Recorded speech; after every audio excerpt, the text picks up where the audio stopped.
Halo teman-teman dan Kak Januar, selamat pagi, siang, sore, dan malam. Kembali lagi bersama kami di kelompok 5 yang saat ini akan mempresentasikan materi kelima juga dan keenam mengenai return dan risiko portofolio dan juga pemilihan portofolio. Sama seperti sebelumnya, izinkan kami untuk memperkenalkan diri kami terlebih dahulu. Dimulai dari saya, perkenalkan nama saya Jessica Nerul Umar dengan tiga NIM akhir 229. Saya Raisa Kunderatul dengan NIM akhir 272. Saya Peti Arumsari dengan NIM akhir 280. Saya Salsabila Dina dengan NIM 389. Saya Sabrina Vini Kaumanikma dengan NIM akhir 398. Saya Azalia Naswa Claresta dengan NIM akhir 410.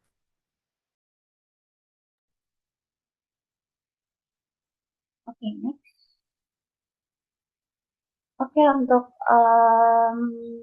poin pertama, kita akan membahas tentang pengertian return portofolio dan juga pengertian risiko portofolio.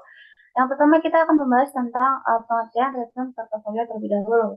Di sini, return yang diharapkan dari suatu portofolio bisa diestimasikan dengan menghitung rata-rata tertimbang dari return yang diharapkan dan masing-masing aset individual yang ada dalam portofolio dengan rumus seperti berikut yang tertera dan keterangan ERP yaitu return yang diharapkan dari portofolio, WI yaitu bobot portofolio sekuritas ke I, lalu SWI jumlah total bobot portofolio yaitu 1,0, ERI return yang diharapkan dari sekuritas ke I dan juga N jumlah sekuritas-sekuritas yang ada dalam portofolio. Lalu setelah itu ada pengertian dari resiko portofolio. Nah, resiko portofolio ini mencerminkan tingkat ketidakpastian atau variasi return dari keseluruhan portofolio. Resiko portofolio tidak hanya tergantung pada resiko masing-masing aset, tetapi juga pada hubungan atau korelasi antara return dan juga aset-aset tersebut. Nah, rumus dari dua aset ini yang seperti tertera di slide dengan keterangan SP adalah deviasi standar portofolio, lalu WA adalah bobot portofolio dengan pada aset A, lalu RA dan juga B koefisien korelasi aset A dan juga B. Oke, selanjutnya akan dibahas oleh rekan saya. Selanjutnya ada contoh estimasi return dan risiko portofolio. Di mana sebuah portofolio yang terdiri dari 3 saham ABC, DEF, dan GHI menawarkan return yang diharapkan masing-masing sebesar 15%, 20%, dan 25%.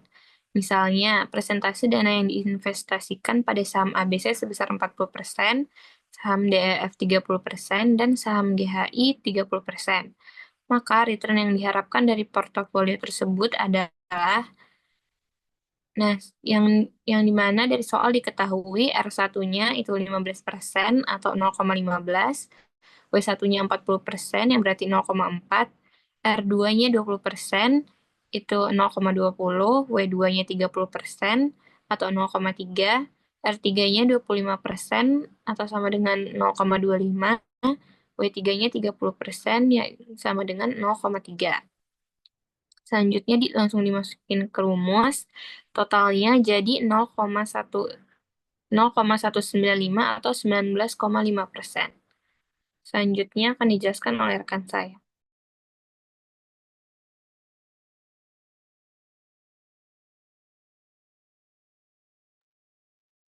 Kemudian yang selanjutnya contoh perhitungan risiko portofolio dua aset. Portofolio yang terdiri dari saham A dan B masing-masing menawarkan return sebesar 10% dan juga 25% serta standar deviasinya masing-masing sebesar 30% dan 60%. Alokasi dana investor pada kedua aset tersebut masing-masing sebesar 50% untuk setiap aset.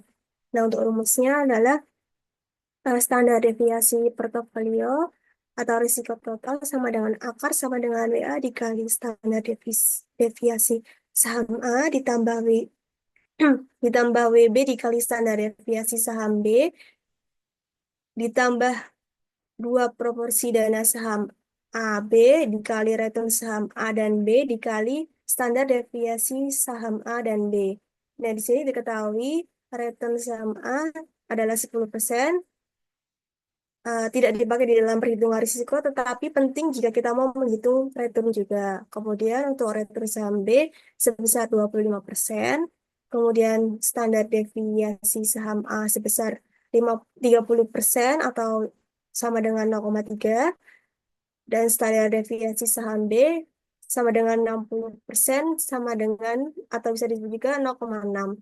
Untuk alokasi dana WA sama dengan 50% dan alokasi dana WB sebesar 50%. Nah, rumus ini berguna untuk menggabungkan dua aset yang tidak sepenuhnya berkolerasi. Risiko total portofolio bisa lebih rendah dibandingkan risiko masing-masing aset. Nah, untuk standar deviasi portofolio tersebut dihitung dengan SP sama dengan 0,5 dikali dikali 2 dikali 0,3 dikali 2 ditambah 0,5 kuadrat dikali 0,6 kuadrat ditambah 2 dikali 0,5 dikali 0,5 RAB dikali 0,3 dikali 0,6 dikali 1/2. Sehingga untuk hasilnya sama dengan 0,1125 ditambah 0,09 dikali RAB dikali 1/2. Itu selanjutnya dilanjutkan oleh rekan saya.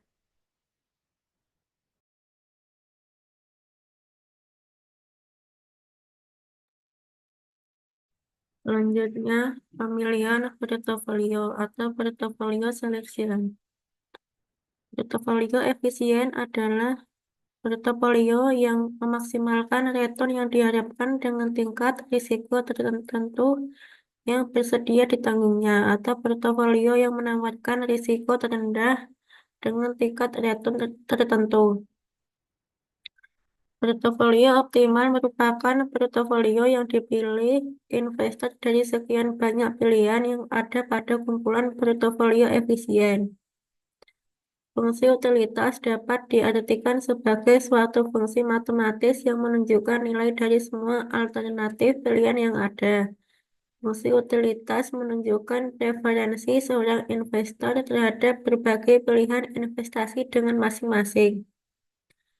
Kurva indifferent menggambarkan kumpulan portofolio dengan kombinasi return harapan dan risiko masing-masing yang memberikan utilitas yang sama bagi investor. Aset berisiko adalah aset-aset yang tingkat return aktualnya di masa depan masih mengandung ketidakpastian. Salah satu contohnya adalah saham. Aset bebas risiko atau risk-free asset merupakan aset yang tingkat returnnya di masa depan sudah bisa dipastikan pada saat ini dan ditunjukkan oleh varian return yang sama dengan 0. Salah satu contohnya aset bebas risiko adalah obligasi jangka pendek yang diterbitkan pemerintah seperti Sertifikat Bank Indonesia atau SBI. Next.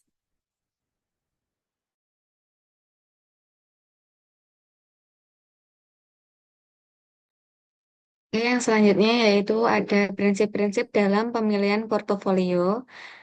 Nah, ini diversifikasi itu mengombinasikan berbagai aset untuk mengurangi risiko total portofolio. Efisiensi atau efisien frontier itu adalah portofolio yang memberikan return tertinggi untuk tingkat risiko tertentu atau risiko terendah untuk tingkat return tertentu. Preferensi investor itu setiap investor memiliki tingkat toleransi risiko yang berbeda sehingga pemilihan portofolio ini disesuaikan dengan profil risiko masing-masing. Nah, berikut ini ada langkah-langkah pemilihan portofolio, yaitu yang pertama menentukan tujuan investasi, yang kedua yaitu mengidentifikasi aset yang dapat diinvestasikan. Lalu yang ketiga yaitu menghitung return dan risiko masing-masing aset. Yang keempat yaitu mengkombinasikan aset-aset dalam berbagai proporsi untuk membentuk portofolio. Lalu yang terakhir yaitu memilih portofolio optimal sesuai dengan tujuan dan toleransi risiko investor. Nah, berikut ini terdapat rumus Sharpe ratio, yaitu eh, E R P min RF per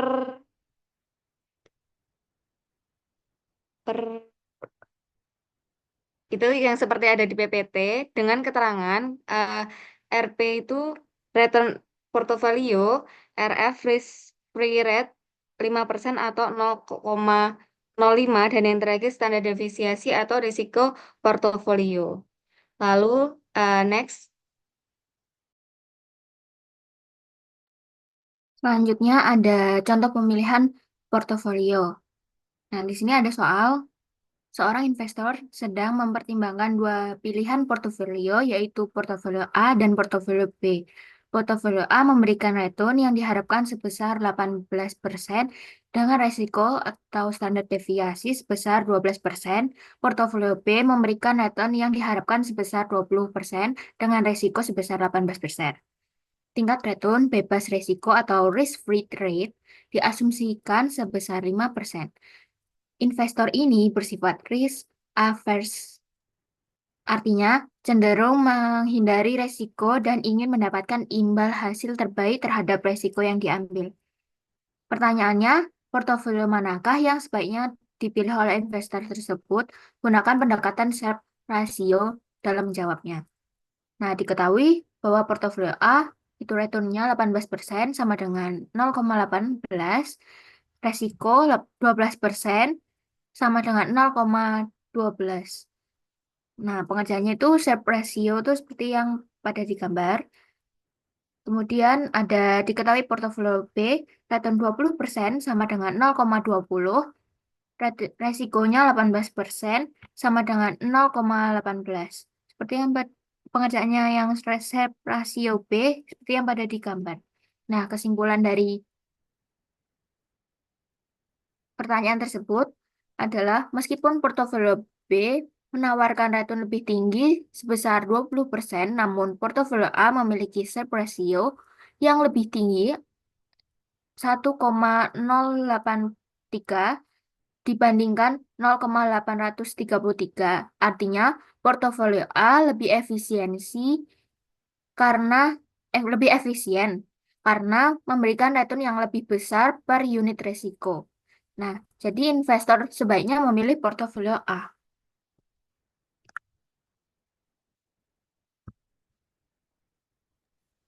Baik, sekian dari presentasi kami mengenai materi ke-5-6 ini.